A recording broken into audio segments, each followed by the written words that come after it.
Halo guys, welcome back again to my channel bersama saya Hansen di sini dan seperti biasanya setiap harinya saya akan buatkan video seputar cryptocurrency. So bagi kalian yang tertarik seputar cryptocurrency boleh aja langsung bantu saya like dan juga subscribe. Jangan lupa juga untuk hidupkan lonceng notifikasinya supaya kalian gak ketinggalan update terbaru seputar cryptocurrency. Oke, pada hari ini guys, boleh kita akan bahas seputaran Bitcoin dan seperti biasa kita bakal mulai dari CoinMarketCap terlebih dahulu. Per hari ini secara global market cap crypto berada di angka 855 billion dolar atau naik sekitar 3,63%. Nah, Bitcoin sendiri di angka 16.887, Ethereum 1.267, kemudian BNB 297, XRP 0,4, Dogecoin 0,1, Cardano 0,31, dan Polygon Matic berada di urutan ke-10 dengan harga 0,86 dolar. So, per hari ini kita melihat market rata-rata dalam keadaan hijau. Kenaikannya ranging antara 1,sekian% hingga kurang lebih 6%. Dan top performernya adalah Ethereum guys, dengan kenaikan 6,83% ke 1.267 dolar. So, itu adalah outlook sementara dari beberapa top coin yang ada. Sekarang kita masuk dulu ke beberapa berita dan data terbaru hari ini. Nah, yang pertama disampaikan di sini, Brazil approves bill regulating use of Bitcoin as payments. Lagi-lagi guys, kita melihat ada sebuah negara. Kali ini bukan negara yang kecil seperti El Salvador, melainkan adalah Brazil. Salah satu negara yang termasuk cukup besar, oke, dan mereka sekarang sudah berencana untuk, bukan berencana lagi, tapi sudah mengesahkan gitu ya, atau approve sebuah bill yang meregulasi Bitcoin untuk dijadikan alat pembayaran di sana. Statement yang cukup penting ada di sini. Brazilian lawmakers have approved a complete regulatory framework for the trading and the use of cryptocurrencies in the country. Jadi mereka sudah membuat regulasinya secara lengkap gitu ya, dan mereka sudah approve atau memperbolehkan nanti cryptocurrency dipakai di negara mereka sebagai pembayaran. Voted on Tuesday evening in Brasilia, the country's capital, the real rules recognize Bitcoin as a digital representation of value that can be used as a means of payments and as an investment asset in the South American nation. Jadi mereka mengenali Bitcoin sebagai sebuah representasi digital dari sebuah value, dan mereka memperbolehkan nanti Bitcoin untuk dijadikan alat pembayaran atau alat investasi. Gitu ya. Jadi ini juga sekali lagi saya sampaikan guys. Sebenarnya negara-negara seperti ini ketika mereka mengesahkan gitu ya Bitcoin sebagai alat pembayaran, mungkin mereka melihat El Salvador kemarin ya. Banyak sekali data-data ekonomi di sana yang menunjukkan bahwa ada dampak positif ketika mereka mengesahkan Bitcoin sebagai legal tender di sana. Salah satu yang paling saya ingat adalah tentunya tourism atau tingkat pariwisatanya meningkat gitu ya. Jadi banyak turis yang mulai start untuk berkunjung ke El Salvador hanya karena mungkin mereka pengen mencoba gitu untuk membayar produk dan jasa di sana menggunakan Bitcoin. Nah, itu mungkin juga dijadikan sebuah pertimbangan gitu ya oleh pemerintahan Brazil, dan mereka sekarang sudah meregulasi dan approve atau menyetujui Bitcoin sekarang untuk dijadikan sebagai alat pembayaran.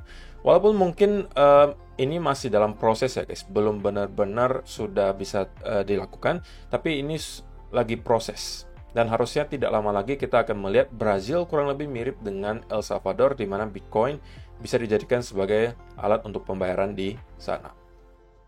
Jadi adopsi dari bulan ke bulan, tahun ke tahun terus terjadi di Bitcoin. Dan ya, ini adalah sebuah berita yang sangat besar menurut saya. Sedikit demi sedikit negara-negara mulai tertarik gitu untuk menjadikan Bitcoin sebagai salah satu alat pembayarannya. Step by step gitu ya, kita mulai start melihat negara-negara yang cukup besar seperti Brazil udah start untuk menjadikan Bitcoin sebagai alat pembayaran. Yang mudah-mudahan ke depannya kita juga melihat ada beberapa negara lainnya yang mengikuti. Itu adalah yang pertama.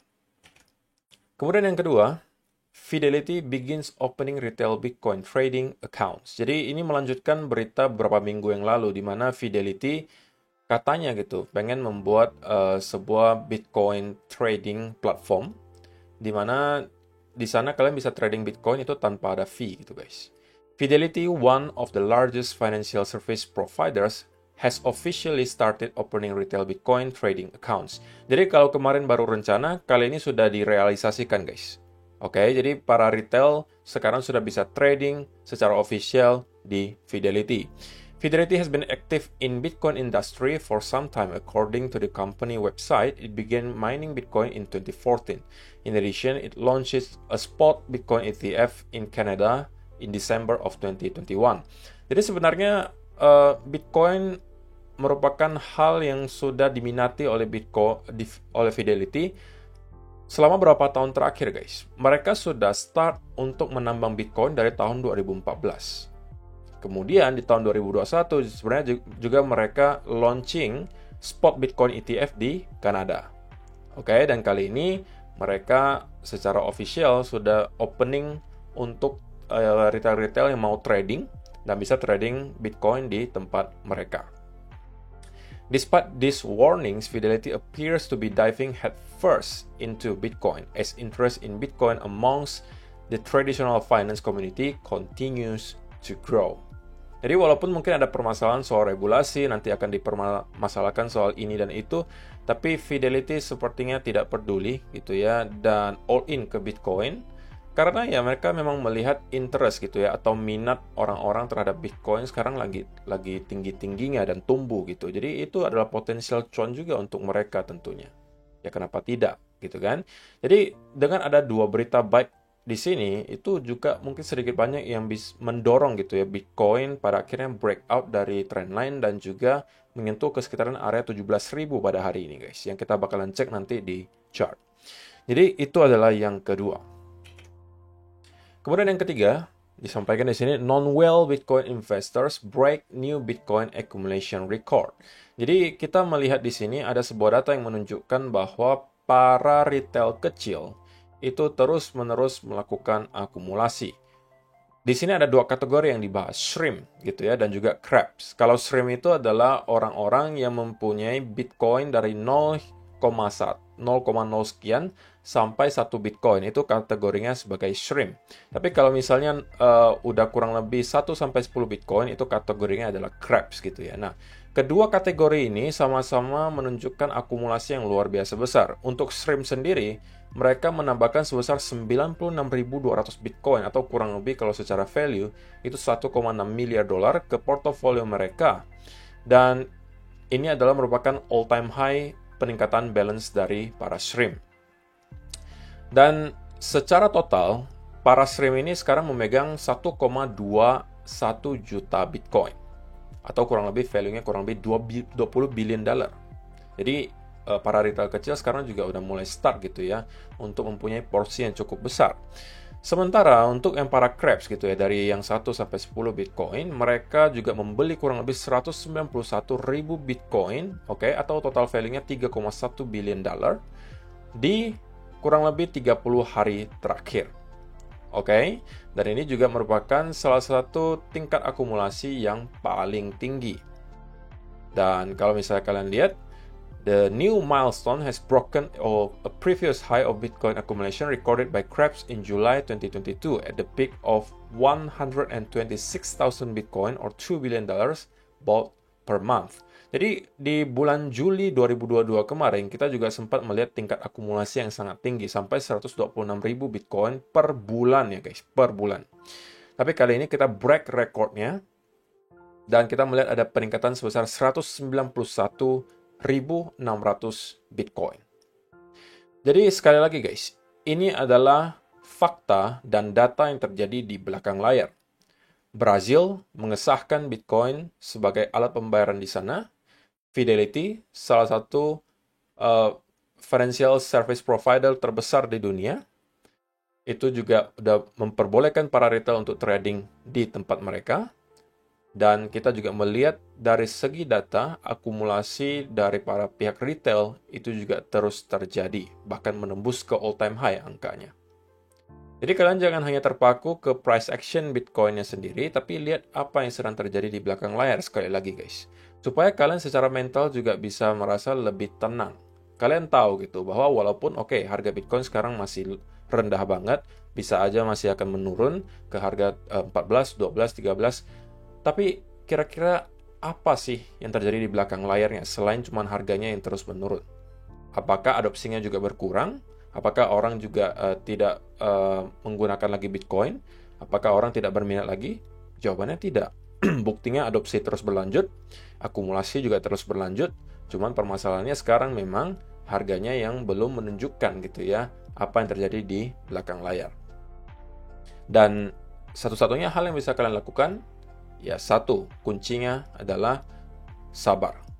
Kalau misalnya kalian memang investor, ya harusnya memang dari awal niatan kalian adalah untuk jangka panjang. Kalau kalian bilang investasi, ya time frame-nya nggak bisa 1 bulan, 2 bulan guys. Minimal ya 2-5 tahun atau bahkan bisa sampai 1 dekade. Itu baru namanya investasi. Tapi kalau kalian investasi tapi baru beli sekarang berharap kaya 2 bulan lagi, itu kalian trader guys, bukan investor. Gitu ya, jadi perlu dibedakan. So, yang berikutnya, ini juga adalah sebuah meme gitu ya, yang cukup menarik, bahwa mungkin tidak banyak orang dan bukan tidak banyak orang ya, tapi mungkin banyak yang sepelekan hal ini gitu ya, bahwa kita melihat Bitcoin itu cuma mungkin sebuah aset yang harganya naik dan turun. Tapi di balik itu, kalian harus ingat gitu ya, bahwa sampai kapanpun, Bitcoin cuma akan bisa sampai 21 juta koin. Oke, nggak ada yang bisa membuat Bitcoin lebih dari 21 juta. Berbeda dengan fiat kita, bisa dicetak kapanpun oleh central bank atau bank sentral. Tapi kalau di Bitcoin, sampai kapanpun jumlah tokennya bakalan 21 juta. Oke, dan ini perlu kalian ketahui guys, ketika nanti demand-nya sudah mulai start lagi kembali naik, oke, sedangkan akumulasi sekarang sudah terus-menerus terjadi, tidak banyak lagi tersisa Bitcoin yang berada di exchange, biasanya hasilnya adalah kita akan kembali melihat harga naik. Sesimpel itu guys. Oke, jadi itu adalah beberapa data dan berita hari ini. Sebelum kita masuk ke chart guys, saya pengen ingatkan lagi bahwa masih ada event yang cukup besar dari Bybit, di mana kalian akan bisa scroll roda keberuntungan, tapi peluang menangnya 100%. Oke, hadiahnya banyak sekali, dari iPhone 14, ada jersey Adidas, ada $10, ada $100, ada Smart TV, bahkan ada sebuah cek bernilai 10.000 USDT atau kurang lebih 150 juta rupiah. Dan ini periodenya berakhir sampai 18 hari ke depan, oke, jadi dari tanggal 18 November hingga 18 Desember. Nah, untuk teman-teman yang pengen dapat gitu ya undiannya, ini teman-teman bisa lakukan beberapa hal di sini. Pertama, lakukan deposit perdana, kemudian deposit minimal $50 ya guys, $50 atau lebih itu boleh, dan kalian akan dapat 2 tiket undian berhadiah. Oke, kalau masih nggak cukup menurut kalian 2 tiket, kalian bisa tambah lagi dengan trade token tertentu senilai $20. Kalian dapat lagi 1 tiket undian berhadiah. Masih kurang lagi, kalian dapatkan lagi dengan berdagang derivatif volumenya kurang lebih dari sama dengan $10.000, kalian dapat lagi 1 tiket undian berhadiah. Kalau misalnya volumenya lebih dari 300.000, kalian dapat lagi plus 1. Kalau misalnya kalian memang volume tradingnya tinggi, derivatifnya sampai volumenya di atas $1 juta, maka kalian dapat 3 tiket undian berhadiah tambahan gitu ya. Atau kalian mau lakukan spot trading kurang lebih $5.000, kalian dapat 1 tiket undian berhadiah.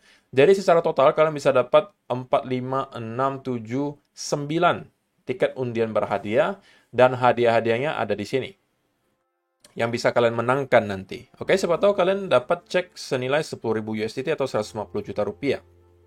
Why not gitu guys.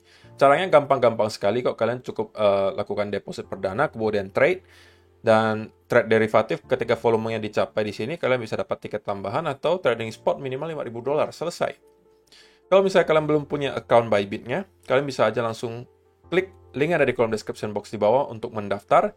Karena dengan mendaftar dengan link tersebut, kalian juga berkesempatan menangkan reward hingga $4.000-an. Tapi untuk kalian-kalian yang sudah punya account Bybit dan daftar dengan link saya, kalian bisa ikutan event ini guys. Oke, silakan.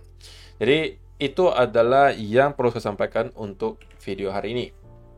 So, sekarang kita langsung masuk aja ke chartnya Bitcoin guys. Dan saya pengen mulai dari langsung 1 hour chart saja guys. Nah, kalau misalnya teman-teman ada menonton video saya semalam, harusnya sedikit banyak tahu gitu ya, bahwa saya expect Bitcoin untuk at least ngeretest ke area trendline di sini, yang kalau mampu kita jebol, maka next targetnya kita sudah akan nyampe ke 17.000. Jadi selamat untuk teman-teman yang misalnya sudah sempat melakukan buy di sekitaran area di sini. Seperti yang saya sampaikan, ketika kita menyentuh ke area trendline di sini, akan lebih make sense bagi kita untuk mencari buy setup daripada sell setup. Kenapa? Karena ya berarti kita masih berada di area support. Kalau misalnya kita sudah jebol dari sana, itu baru berbeda cerita. Oke, jadi kalau misalnya teman-teman yang sudah sempat buy di sini, maka sekarang saya sarankan untuk minimal, paling tidak gitu ya, menggeser stop loss kalian ke area entry, atau kalian sudah bisa consider untuk take profit sebagian, karena untuk sementara gitu ya, ada beberapa indikasi yang cukup mengkhawatirkan gitu, walaupun tidak banyak. Pertama adalah di 1 hour chart kita mendapatkan ada sebuah candle rejection dari sini, diikuti ada sebuah bearish engulfing candle.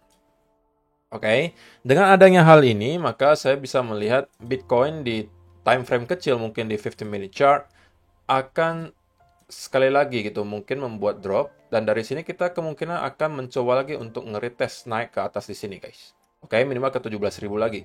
Nah, retest nanti yang terjadi di sini, ini akan sangat krusial.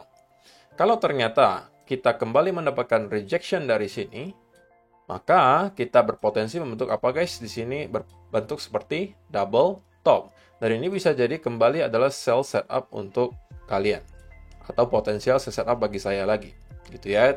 Jadi trade yang sudah saya open di sini, sudah sebagian saya close gitu guys. Untuk mengantisipasi hal-hal yang tidak diinginkan. Yaitu adalah kalau misalnya tiba-tiba kita kembali drop seperti ini, oke, possibility itu ada kok guys, tapi menurut saya chance-nya tidak terlalu besar. Chance yang lebih besar adalah kita akan membuat satu lagi drop gitu ya, ke sekitaran area mungkin 16.000, sekitaran 16.700 sampai 16.600-an. Dari sini kita mungkin akan start untuk building lagi momentum gitu ya, dan bisa aja kita kembali ke retest ke sekitaran area 17 ribuan di sini.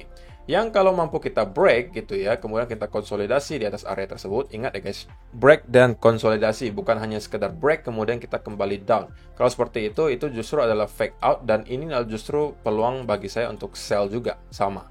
Kalau misalnya kita membuat sebuah fake out. Jadi untuk sementara gitu ya, untuk teman-teman yang belum sempat masuk, tentunya ini bukan saat yang baik untuk kembali buy. Kenapa? Karena kalau kalian buy di sini, otomatis kalian buy di dekat area resistance. Sesimpel itu guys. Dan kalau misalnya kita mampu break di atas area ini kemudian consolidate, maka kemungkinan kita bisa flip area ini menjadi area support yang sebelumnya merupakan major resistance. Oke. Dan dari sini, kalau misalnya teman-teman yang belum sempat masuk untuk buy, ini bisa jadi kembali peluang untuk menarikkan ke sekitaran area 18.000. Oke, jadi untuk sementara kita bakal ngelihat apa keputusan dari market. Kalau saya pribadi melihatnya, untuk beberapa waktu mendatang kita akan membuat satu lagi push ke bawah, kemudian kita akan start merangkak naik ke atas. Nah, merangkak naik ke atas di sini kita harus lihat lagi apakah naiknya di sini itu cenderung korektif atau cenderung impulsif. Oke, kita pengennya yang impulsif. Kalau misalnya kita melihat ada impulsif move lagi ke atas, maka kecenderungannya cukup besar kita bisa aja break di atas 17.000. Tapi kalau kita naiknya dalam bentuk korektif gitu ya, ini bisa jadi peluang untuk kembali mencoba untuk short gitu ya. Karena dari sini ya bukan masalah benar atau enggaknya saja guys, tapi secara risk and reward ini cukup make sense gitu. Setelah kita kemarin mendapatkan buy setup di sini yang RR-nya harusnya oke, gitu ya. Kita mendapatkan resiko segini, reward-nya segini. Sekarang kita balik gitu ya. Kita sekarang berada di area resistance. Kalau misalnya kita mendapatkan ada indikasi bahwa kita mendapatkan pelemahan momentum bullish dan ada pattern reversal dari sini, ya sama. Katakanlah kalian masuk short di sini, kalian bisa protect diri kalian di sini, rewardnya minimal nyampainya ke sini. Ya 2:1 masih dapat lah, kurang lebih seperti itu. Gitu ya. Jadi selama kita tidak breakout di atas 17.000 gitu ya, kita harus tetap cautious, waspada gitu ya, karena ini adalah area resistance yang cukup kuat sebelumnya. Tapi kalau kita mampu break di atas area tersebut dan consolidate, ini bisa jadi peluang bagi teman-teman yang belum sempat masuk untuk buy dan mencoba mencari setup dari sana. Tapi sebelum hal tersebut terjadi, saya prefer untuk mencari short setup kalau misalnya saya dikasih ada indikasi bahwa kita akan kembali reverse ke bawah. So, itu aja sih yang perlu saya sampaikan untuk video hari ini, guys. Semoga bermanfaat untuk kalian semua. Terima kasih yang sudah menonton sampai selesai. And see you in the next video. Bye-bye.